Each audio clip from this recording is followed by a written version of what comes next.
회계감사 시 주요 발견 사항들을 설명드리기 전에 일반적으로 이제 회계감사를 받는 공동주택의 경우에는 이제 감사보고서라고 하는 책자를 받을 겁니다. 감사보고서 책자의 앞부분을 보면 감사보고서 본문이라고 해서 감사 의견, 적정하다 또는 한정이다 또는 부적정 또는 의견 거절이다라고 하는 이와 같은 감사 의견이 기재되어 있는 감사보고서 본문을 확인하실 수가 있는 것이고요. 감사보고서 가장 뒤편에 보시면 주요 발견사항이라고 해서 회계감사를 하면서 알게 된 법령이나 또는 회계처리 기준 위반 사항들에 대해서 기재가 되어 있다는 사실을 알 수가 있을 겁니다. 그렇다면 감사 의견은 과연 어떻게 형성되는 것인지, 그리고 감사보고서 뒤편에 기재되는 발견사항은 어떠한 경우에 이제 기재가 되는지에 대해서 한번 살펴보도록 하겠습니다.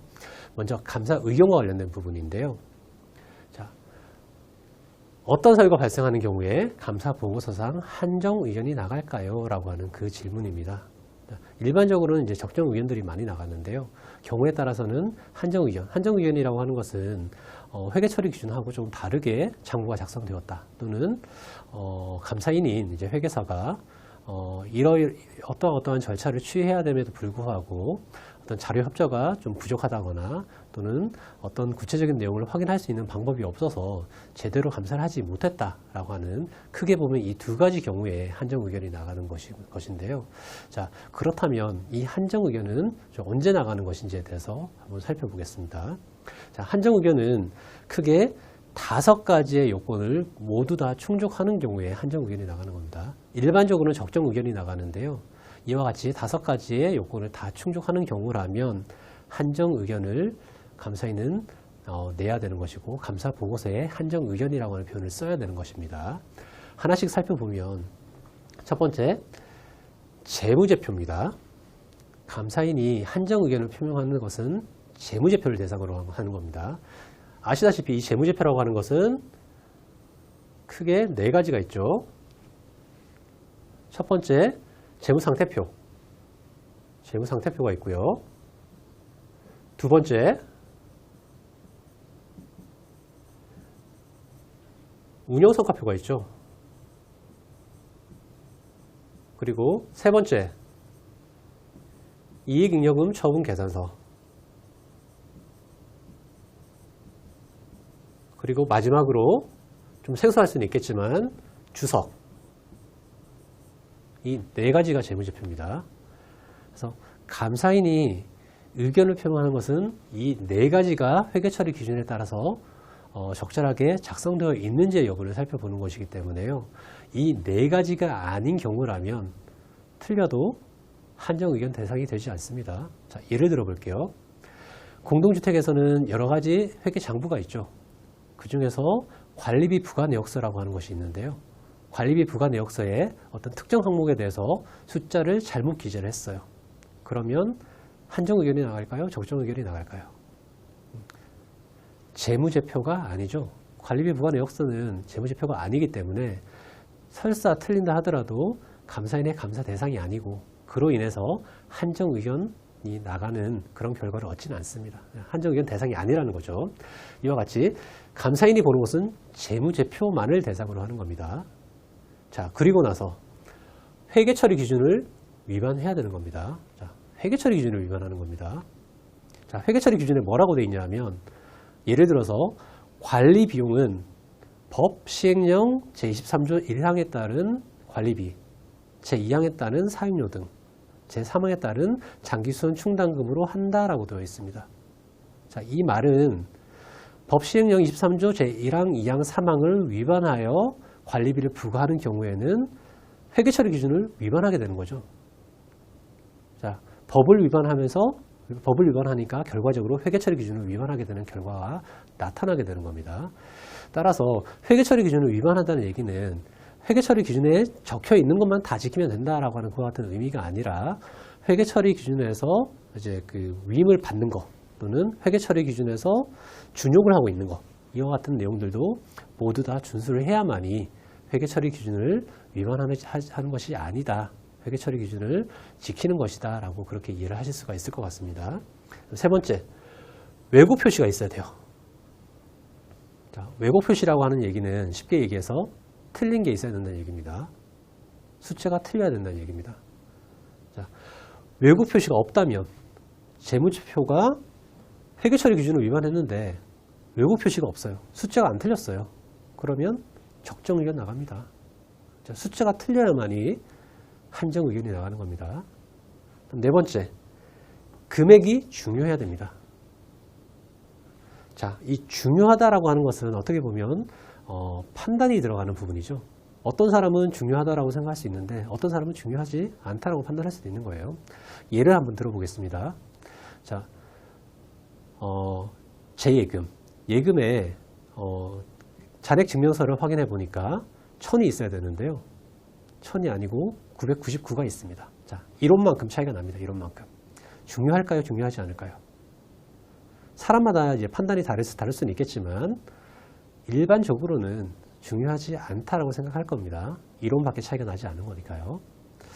또 다른 예를 들어보죠. 제 예금에 1000만 원이 있어야 되는데요. 제 예금에 실제로는 500만 원밖에 없습니다. 자, 500만 원이 차이가 나는 거죠. 중요할까요? 중요하지 않을까요? 사람마다 다를 수는 있겠지만 일반적으로 500만 원씩이나 차이가 나면 중요하다라고 얘기를 할 수 있을 것 같습니다. 자, 이와 같이 중요성이라고 하는 것은 주관적인 판단이 들어가는 그와 같은 영역이긴 하지만 그럼에도 불구하고 감사인의 전문적인 어떤 판단에 따라 중요하다라고 이제 판단이 되면 그때 한정 의견이 나가는 겁니다. 마지막으로 전반적이지 않은 경우, 그러니까 전반적이지 않다는 얘기는 특정 계정 과목 한두 개만 오류가 포함되어 있어야 된다는 얘기입니다. 예를 들어서 경비비도 틀리고 청소비도 틀리고 그 전기료, 수도료, 난방비 여러 가지 항목들이 골고루 다 틀렸다라고 한다면 그와 같은 재무제표에 대해서는 한정 의견이 아니고요. 부적정 의견이 나가게 됩니다. 자, 이 5가지의 요건을 모두 다 충족하는 경우에 한해서 이제 한정 의견이 나가는 겁니다.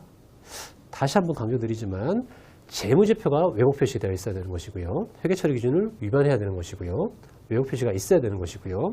금액이 중요하고 전반적이지 않은 경우 이 5가지 요건을 다 충족하는 경우에 한해서 한정 의견이 나가는 것이고 그렇지 않다면 일반적으로는 적정 의견이 나간다라고 이해를 할 수가 있을 것 같습니다.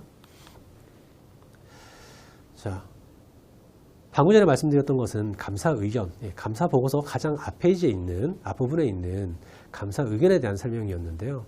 이제는 감사 보고서 가장 뒤편에 있는 주요 발견 사항이 어떻게 형성되는지에 대해서 설명을 드리겠습니다.